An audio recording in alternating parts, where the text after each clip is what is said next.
I'm going to teach you the subject of Physics Group 1. And in today's chapter, Ultrasonic and NDT, we are going to cover properties of ultrasonic waves, magnetorestriction effect, production of ultrasonic wave by magnetorestriction method, and advantages and disadvantages of magnetorestriction method. Along with, we are going to see two numericals based on this method. So let's start with the basics of ultrasonic waves. What is an ultrasonic wave? You might be knowing the sound wave having frequency greater than 20 kilohertz is known as an ultrasonic wave. There are lots of application of ultrasonic waves in medicals and mechanical and other branches of engineering, as well as the animals like bats and dolphins can hear the ultrasonic waves. You might be aware about that. The sound with the frequency 0 Hz to 20 Hz is known as the infrasound. That is also not audible to human beings, and ultrasonic sound that is also not audible to human beings. Human beings can hear only the audible range, that is from 20 Hz to 20 kilohertz. So that is the ultrasonic waves having frequency greater than 20 kilohertz. Okay. So let us discuss further more properties of ultrasonic waves or ultrasounds. So first property, as we have discussed earlier, that is frequency greater than 20 kilohertz. Now we know the equation F is equals to C by lambda. Lambda is in denominator, means F is very high, means lambda is very small. Thus it provides high penetrating power. So because of that very small wavelength, ultrasonic waves can travel over a longer distance and have a high directional beam. Now we know the equation E is equals to HF, that is the energy of a radiation, or E is equals to hc by lambda. So because of small wavelength and higher frequency, they have higher energy content. So because of higher energy, the speed of propagation increases. Okay, so ultrasonic waves have higher energy content and thus they have higher speed of propagation. And last property, like sound waves, ultrasonic waves also undergo reflection, refraction and diffraction. Okay, so these are the few properties of ultrasound or ultrasonic wave. Moving further to the topic of production of ultrasonic wave by magnetorestriction method. But before studying magnetorestriction method, we must understand the principle on which the magnetorestriction method works, and that is the magnetorestriction effect. So when an alternating magnetic field is applied to a ferromagnetic material in a form of a rod parallel to its length, they undergo a change in a length because of alternate compression and elongation. Because of alternate compression and elongation, they undergo a small change in length. That small change in length is not visible to the human eyes, but still there is a change, and that change will be feel in the form of a vibration. Now when this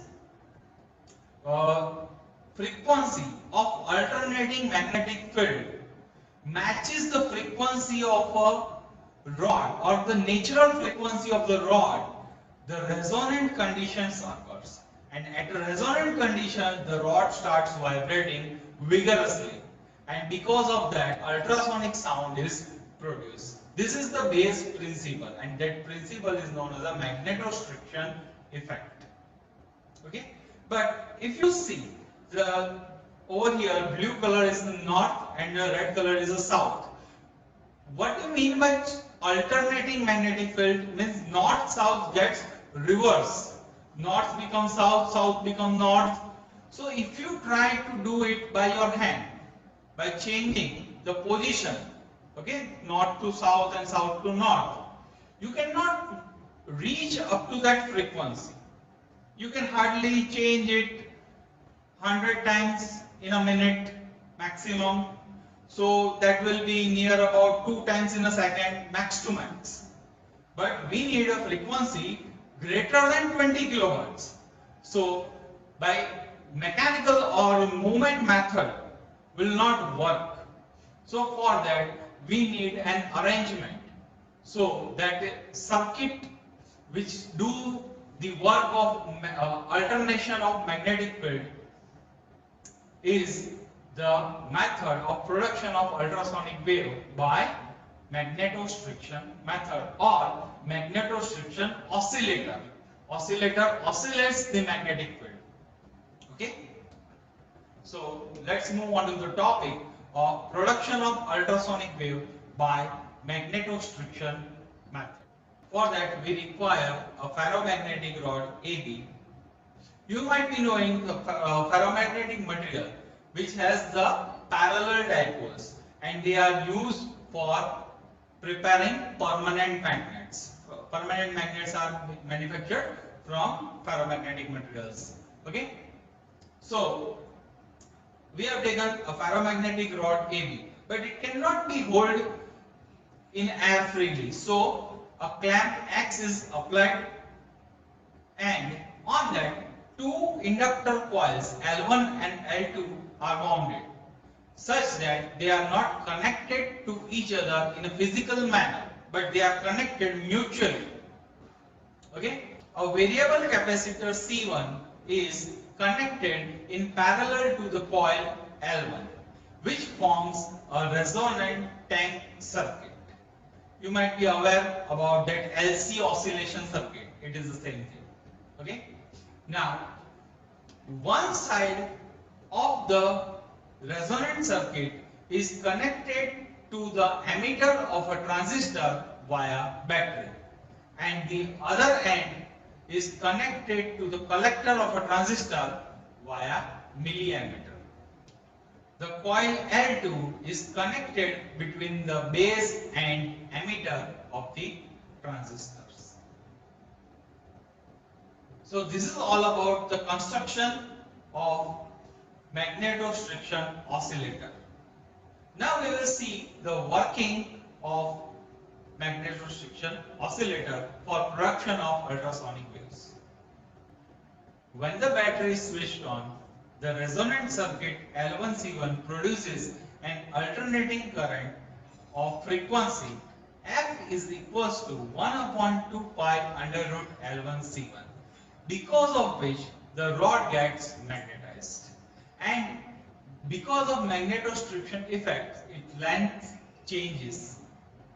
Due to the change in a length, the coil L2, in the coil L2, the EMF is generated because of mutual inductance. The EMF generated in coil L2 is supplied to the base and is fed back to the coil L1C1. The capacitance C1 is so adjusted that the oscillator matches the natural frequency of the rod, and thereby the rod starts vibrating vigorously because of the resonance created, and thus it produces the ultrasonic waves of frequency 1 upon 2L under root E by rho, where L is the length of the rod, E is the Young's modulus, and rho is the density of material. The advantages of this method is it's simple in construction and it's low cost. At low ultrasonic frequency, the large power output is also possible by this method, and the frequency ranging from 100 Hz to 3000 kHz can also be produced. The only disadvantages are it cannot generate frequency greater than 3000 kHz. Frequency generated depends on the temperature, and because of ferromagnetic material used in this, there might be the losses due to the hysteresis and eddy current. So these are the disadvantages. Now let us see the examples. Now these are the two exercise problems. First problem, calculate the capacitance required to produce the ultrasonic waves of 10 raised to 6 Hertz with an inductance of 1 Henry.